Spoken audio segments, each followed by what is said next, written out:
Hello, my name is Emily, and I am joined by my friend Jordan. Hey. This is episode 1 of Health and Stuff, where we talk about health and stuff. Today we will be exploring the history of gestational diabetes and its odd treatments, and hearing what real women today have to say about their struggles with the condition. I hope to provide education and awareness and shed light on how far we have yet to come. This information is based on heavy research I did for an English paper at the University of Cincinnati. I picked this topic because I'm a nursing student and have seen gestational diabetes in my work and studies, but did not feel that I knew enough about it. As we will discuss, neither do the women actually diagnosed with it. The genre of the paper is an argumentative research paper. So, Jordan, what do you know about diabetes? Honestly, I don't really know anything. I do know that there are two types of diabetes. Okay, that's true. So we have type 1 and type 2. Do you know anything about them? I know that type 1 is one that you are typically born with that in the experience I've had knowing people with it. And then type 2 is more one that you develop over time. Yeah, basically. So type 1 it's essentially a lack of insulin in the body, so you can't regulate your blood sugar. So it's really easy to go really high and also easy to go low. You treat it basically with insulin. If your sugar's high, if your sugar's low, usually some juice. There isn't a cure as of today. Type 2, so you have insulin in your body. Your pancreas makes enough insulin. Your body's just resistant to it. So no matter how much insulin you produce, it doesn't touch your sugar. And this was noted in the 5th century in China, actually. One of the first documentations of the differences of type 1 and type 2. In China, they noticed that wealthy people who ate more were heavier. They tended to have type 2. And then type 1, they were noted to be a lot skinnier. And in both cases, it usually led to death. Even today, if any type of diabetes is not treated, you can get severe nerve damage. You can have kidney disease, heart problems, and it can even lead to comas and death. I work at Cincinnati Children's, and I see a lot of kids with diabetes on my unit. A lot of kids come in with DKA, diabetic ketoacidosis, which is when you have type 1 diabetes and your sugar gets really high. So when your sugar's so a normal sugar is roughly 70 to 100. When it gets into I've seen up to almost 1,000. No way. Yeah, so that was our reaction too. So when you get sugars going 3, 4, 500 plus, your body's supposed to take that sugar to your cells to give you energy. So when your sugar's high, it's staying in your bloodstream, and sugar's acid. So that's why it's acidic, ketoacidosis. Okay. And then keto, that refers to ketones, which your body eliminates by urinating. And ketones form when your sugar's high and you need energy, but you're not getting it, your body starts breaking down your fats. And then that forms ketones, which then you pee out. Really bad, you get sweaty, dizzy, can't think right. Just overall not good situation. But anyway, so those are the two general types of diabetes. Today we're going to be talking about gestational. So gestational diabetes means diabetes during pregnancy. So Jordan, have you ever known of or heard of anybody with this? I haven't, but is gestational diabetes type 1 or type 2 diabetes? It's really its own thing. So gestational diabetes is diabetes that only occurs during pregnancy. It kind of sort of suddenly appears. There's no necessary timeline of when it can happen, meaning like any trimester that it's particularly tied to. But symptoms of gestational diabetes include excessive thirst, frequent urination, fatigue, nausea, etc. But these are also symptoms of normal pregnancy. So, No. what?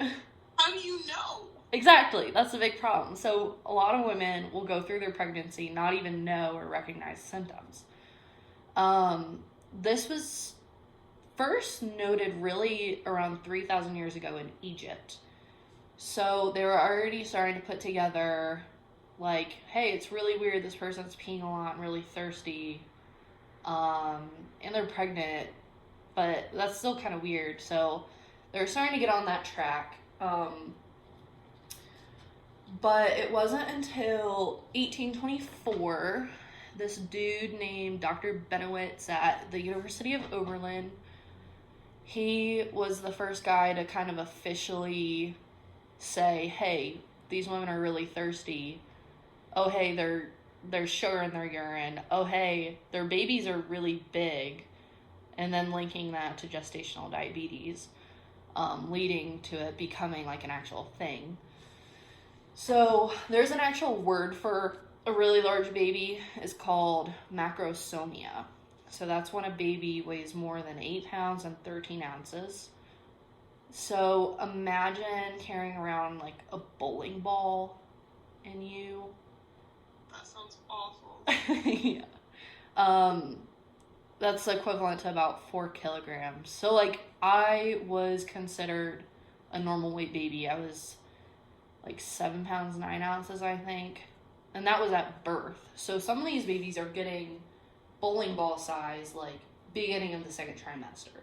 And then the woman has to continue to carry that until term. Or not. There's a lot of problems that come with diabetes or gestational diabetes. Like you can have a preterm birth. So it's 40 weeks is term. So a lot of women with gestational diabetes, they end up giving birth closer to like 30 weeks. So oh, that's scary. Yeah. So gestational diabetes has a series of tests used to diagnose it. It involves drinking some nasty like sugar water stuff.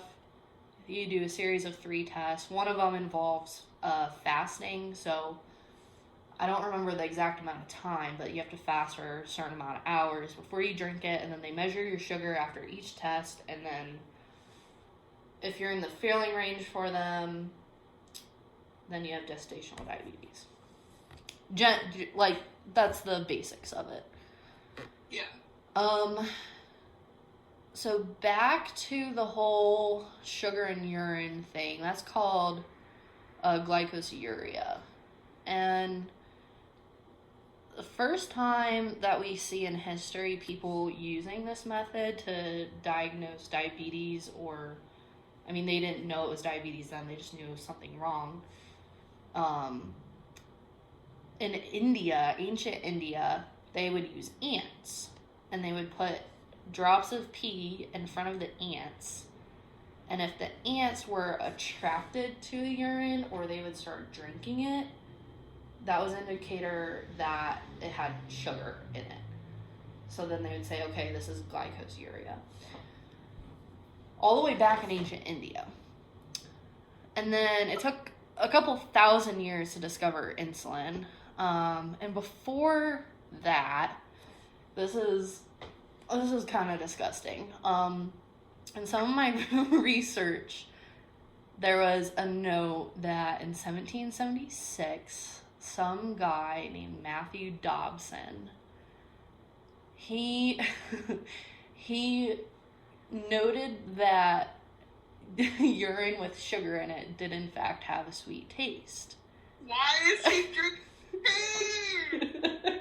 Yeah, so Those were the words that I found in my research. I didn't investigate very much because that's all I needed to know. But Matthew Dobson, what were you doing? Thank you though for your research. Yes.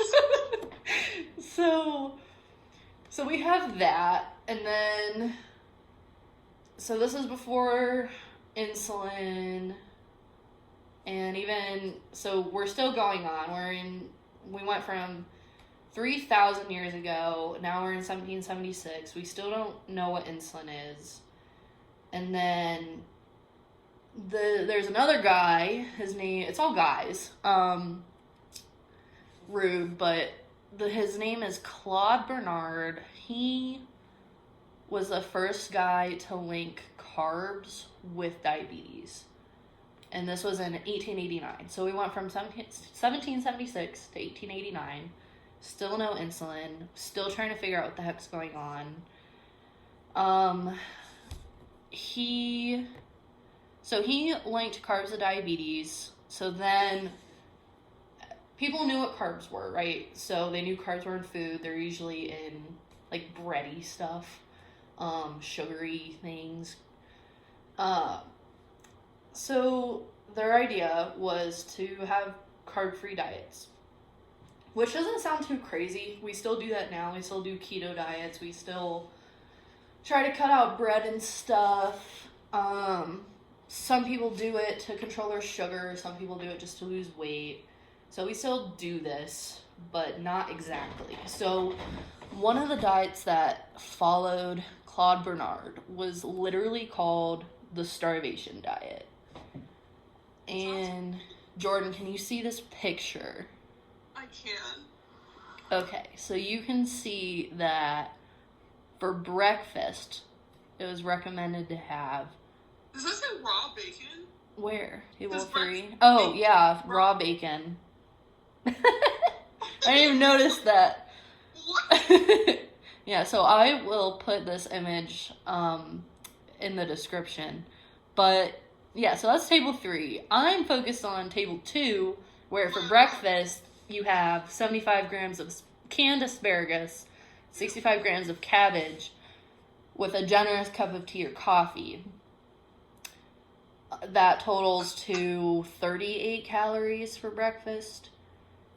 Wow. That's a hefty meal. Lunch, they were very generous with their calories, though. Oh man, 100 grams of onions. But anyway, yeah, so the starvation diet was just that. You starved yourself. Cut out all carbs, which is problematic because the body needs carbs. We can't, even if we have high blood sugar, we can't have zero carbs at all because then we'll drop down to dangerous sugar levels. And I mean, that can be just as bad as high. Like, you will pass out, you will not be able to function, you won't think right. So they were on some sort of train of thought, but it wasn't going to the right place, I guess. Mm-hmm. Anyway, other places had slightly more outrageous ideas. We can look back at ancient Greece, and they said to exercise, which makes sense because, you know, we discussed type 2 diabetes. You're more likely to develop that if you're overweight. So exercise, and you can control that. And that is research and studied today. Exercise does, in fact, help manage sugar, obesity, all that, blah, blah, blah. But one of their recommended forms of exercise was horseback riding. Sounds fun. Yeah, but not purely just for exercise. They also used it to reduce the need to urinate. Because with diabetes, they would see excess urination, so they say, hey, maybe we need to stop this. We know that doesn't work. They have to urinate because they might even be urinating ketones, and you don't want to retain that in your bladder. Right. So they were kind of on the right track, but sort of, kind of, not really. Eventually, people started using narcotics as a diabetic treatment. So, like opioids, which I guess maybe people with opioids tend to lose weight really fast if they start abusing it. So maybe that was their thought, but it's still, you're heavily drugging people dangerously. You're gonna make people die for a different reason. They even used opium, which is just basically poison.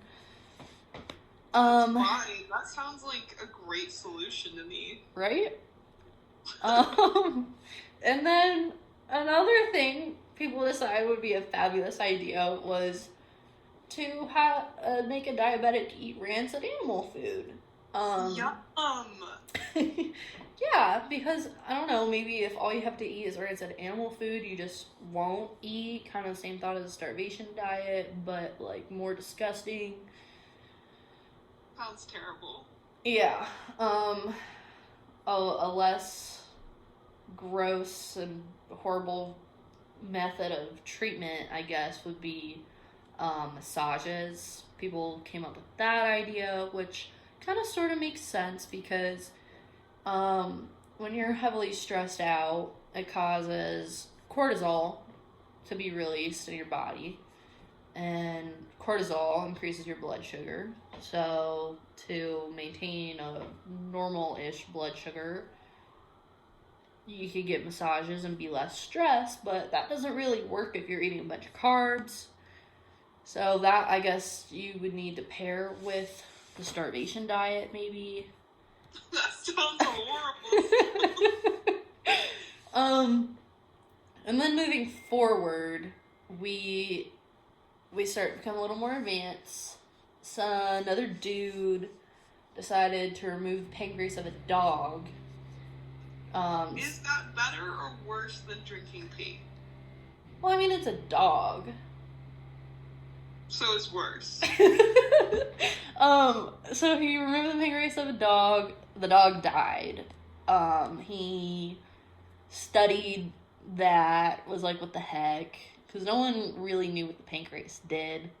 And I don't know when someone discovered that you only need one kidney, or that the gallbladder or the appendix is not necessary, but maybe he was thinking this was kind of the same thing. It's an organ, you don't really need it. Turns out you do. Right. Turns out it does regulate your blood sugar. So they started studying the pancreas and studying what it does with blood sugar.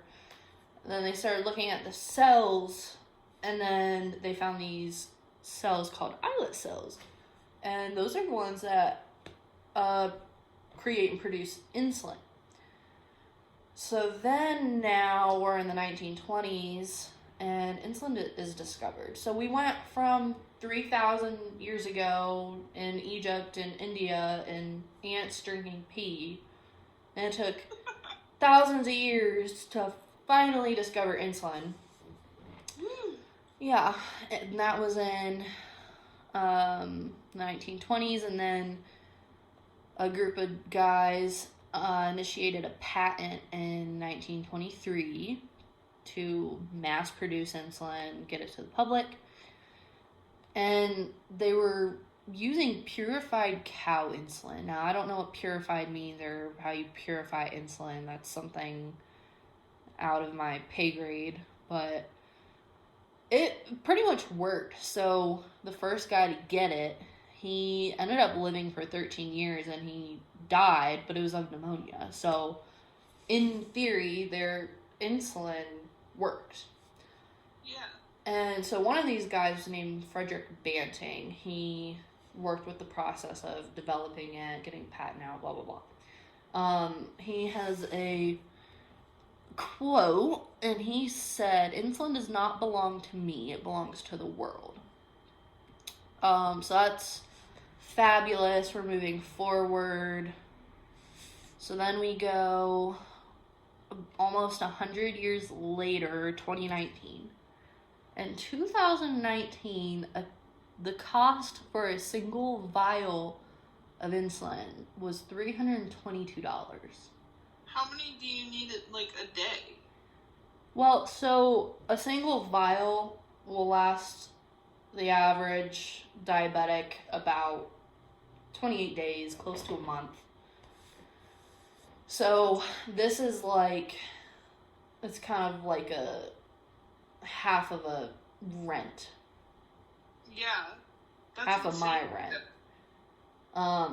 Each month for a single vial. And a single vial is 3 milliliters with 100 units per milliliter. So you're getting 300 units. And if you are, I don't want to say this, but if you're a bad diabetic, basically, you're going to be using a lot more than a vial. And you should have more than one vial in your possession, just in case. So, like, if something happens, you have backup, you know? Right. So, good old 2019. That was pretty bad. Obviously, we didn't know the worst was yet to come with COVID, and that just screwed everything up.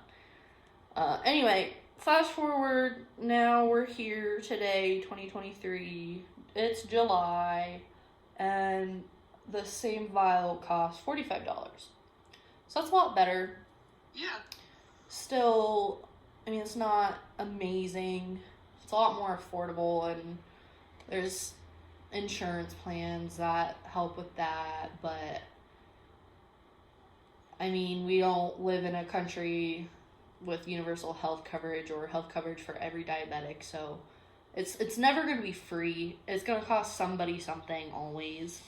And that's just the way the world works, which sucks, but anyway, so that is kind of the history of how diabetes in general was discovered, insulin, treatments, and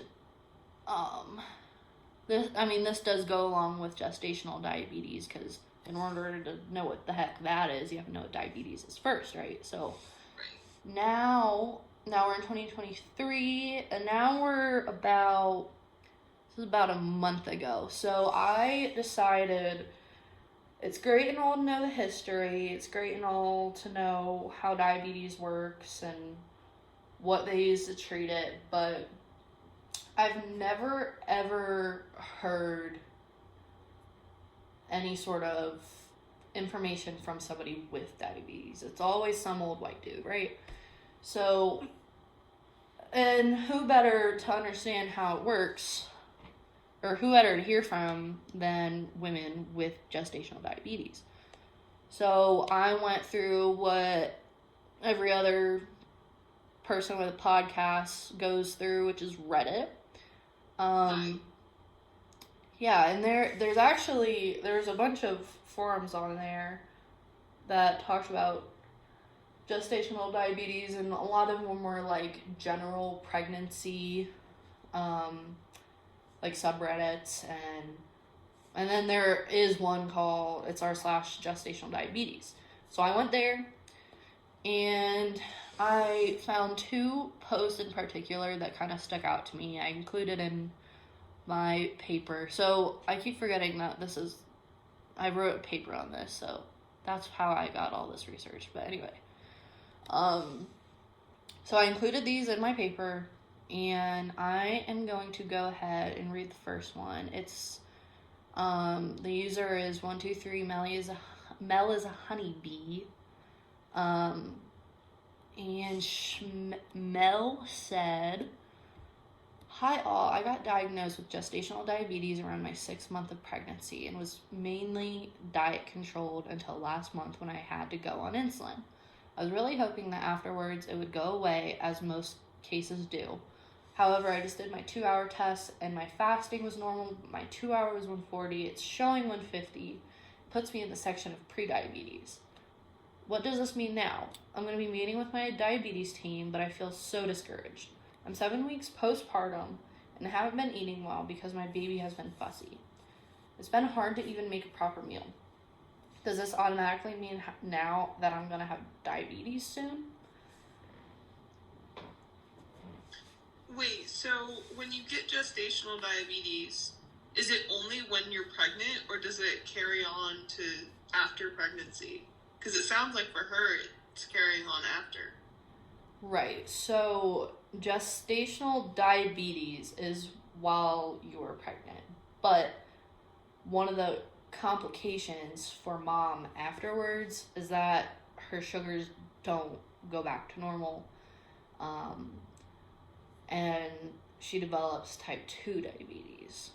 So that is a lot of factors that go into it, but there's no real way to predict if this is going to happen to you. There's no real way to predict if you're going to even get gestational diabetes. I mean, there's predisposures.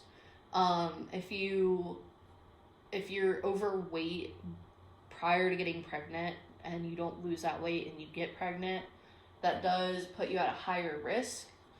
But there's a lot of women at perfectly normal rates that have never been pretty much unhealthy in any way in their life that they get gestational diabetes.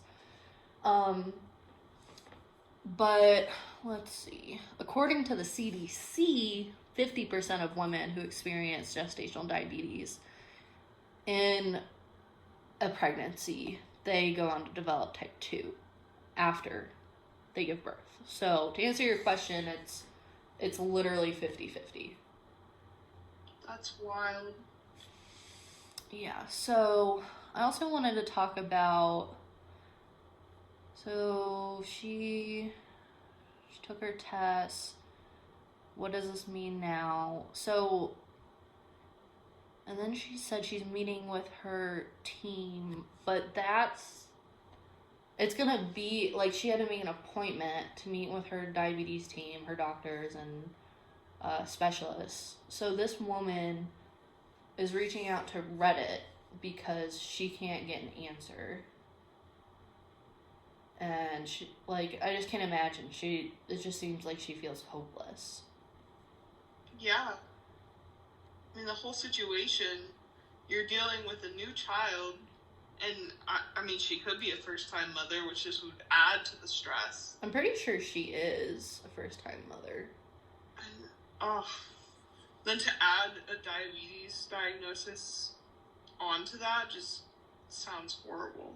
Right. And she said she's having a hard time making a proper meal. So, like, she's spending all this time with her baby, and I looked into, like, some of her other posts. It sounds like her husband or partner is, like, involved and helps her out, but still, like, the mother, I mean, she sounds like, from what I read, like, following up with her, she's been doing well.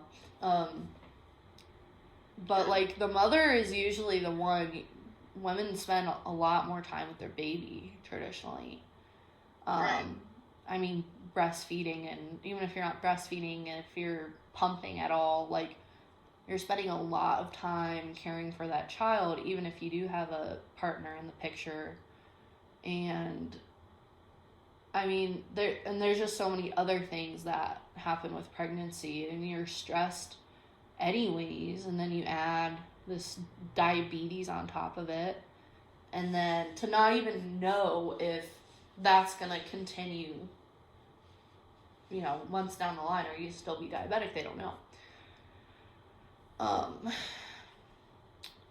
And, like, insulin, if she does eventually get confirmed that she does have diabetes, she's gonna have to keep using that. And hopefully she would be able to get it controlled and get off of insulin, but it's so much to throw on a new mother. Yeah. But we haven't that other post that I found. This was a longer one, so I kind of chopped up some parts, but I still have most of it. This is from the same subreddit, r/gestational diabetes, and it's u/realistic-80-6734. This woman says, 33 weeks pregnant, I'm vegetarian, who does not eat eggs. I primarily had a white rice-based Asian diet before that I need to completely move away from. I'm so frustrated trying to maintain the GD diet, finding options of what to cook, making sure there's enough of everything. Just cooking and cleaning are taking up so much time, even with a super helpful husband. I am literally not finding anything to eat from restaurants. Brown rice spikes me. I can eat maybe 2 tablespoons of it. I feel like pregnancy is already hard enough. I am struggling to keep up with work, diet, etc. I'm literally having tofu or paneer for every single meal, and I'm so bored of eating it. For snacks, I'm having cheese, fruits, nuts, think chocolate bar. I'm running out of options and not feeling like eating the same thing. So, pretty much what we just talked about. Like, she also has a partner in the picture, and it still sucks. Right. And like they're having the same issue, having a hard time finding something to eat. 2 tablespoons of brown rice spiking your sugar. Oh yeah. That's crazy. And like I know I get irritated at eating the same thing over and over. And oh yeah. And to like be stressed out and then have that weighing on me. And it sounds like she's doing everything she can to still be like, you know, a good partner to her husband, because her husband's helpful. So it sounds like she has added stress to see, oh, my husband's helping, now I gotta be a good wife and also do my part. And almost she sounds like guilty about it. Yeah.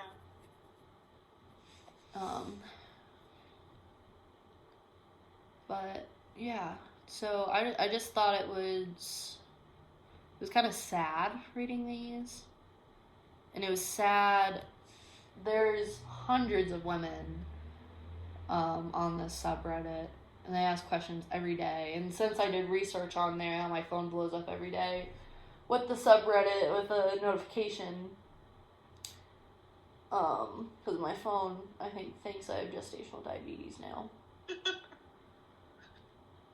But yeah, there's just the fact that I get a notification of a new post every day. I don't even follow it, just sends me notifications. But I still see that people are asking questions every single day. Because I don't know if it's because they don't feel like they can ask a doctor or their provider, or maybe they can't get a hold of anybody, or when I looked through, it was like some women, they had an appointment, but it was for 3 weeks, so they had to sit there and deal with everything for 3 weeks with no answers.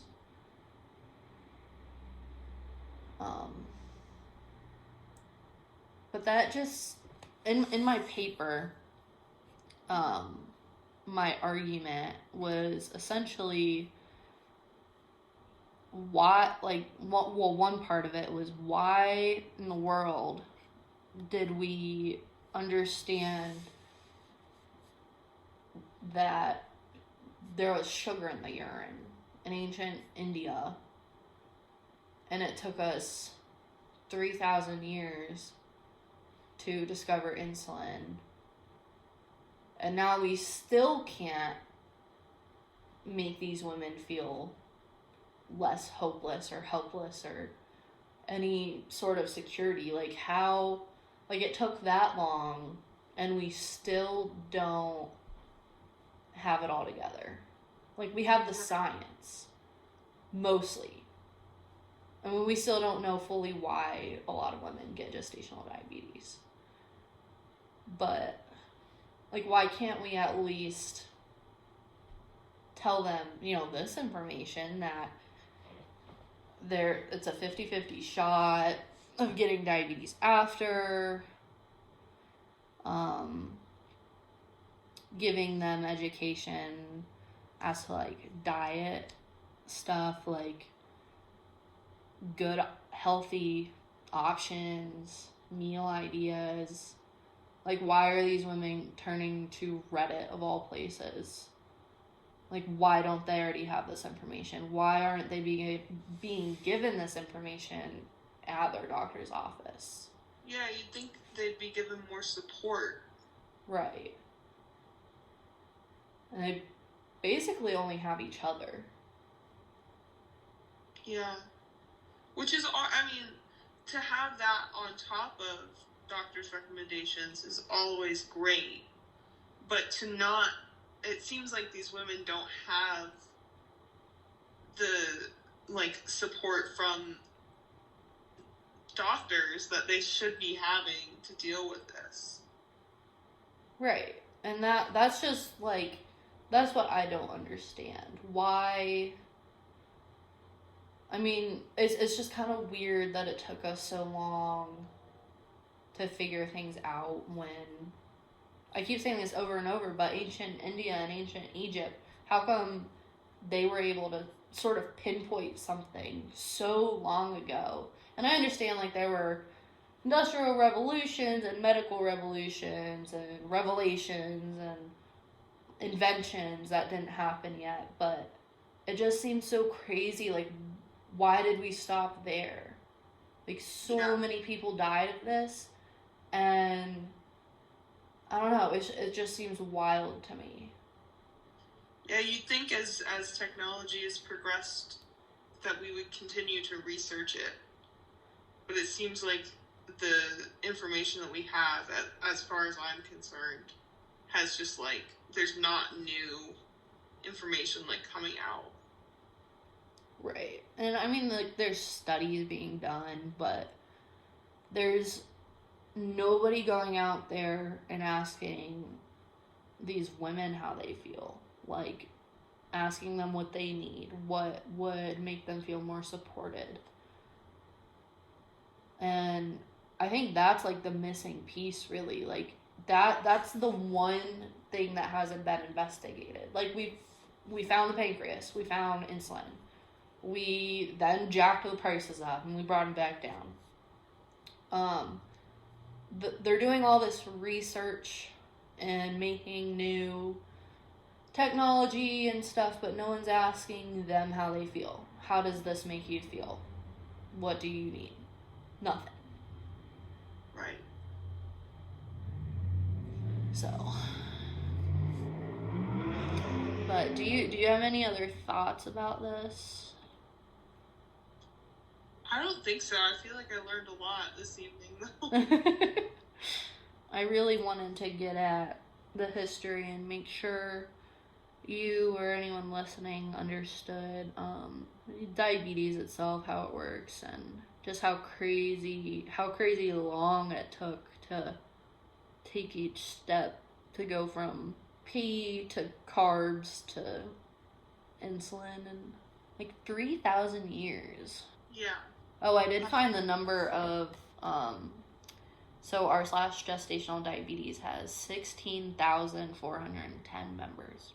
Wow. And most of them, from what I see, they're pretty active. And then the more research I did, I found, I would click on someone's post, then I would click on their profile and see they're following like 8 different pregnancy subreddits and asking these questions, and all of them about gestational diabetes. Like, that just shows how desperate they are for some sort of answer from somebody. Right.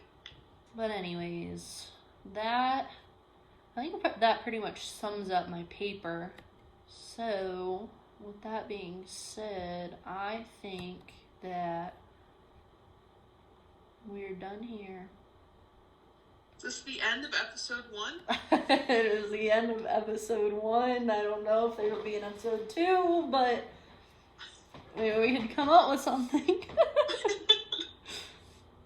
Alright, see you guys. Bye.